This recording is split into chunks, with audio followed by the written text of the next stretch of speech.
ટંકારા મુકામે એક ખૂનનો બનાવ બનવા પામેલ છે, જેમાં આરોપી સંજય ગોવિંદભાઈ ભોજવિયા દેવી પૂજક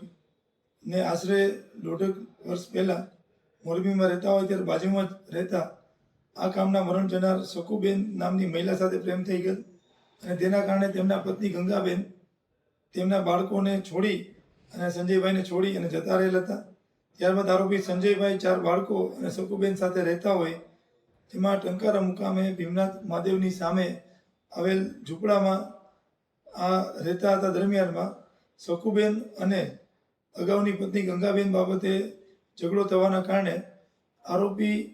સંજયને ખૂબ જ માથાકૂટ થતી હોય, બંને અંદર ઝઘડતા હોય. તારીખ 8ની રાતના રોજ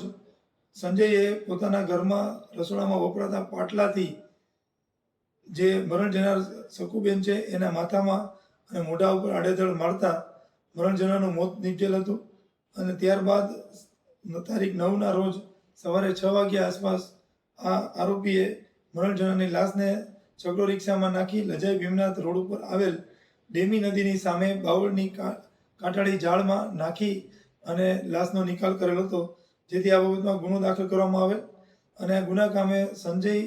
ગોવિંદભાઈ ભોજવિયાને પોલીસે ગણતરીના કલાકોમાં જ અટક કરી અને આગળની કાર્યવાહી હાથ ધરેલ છે.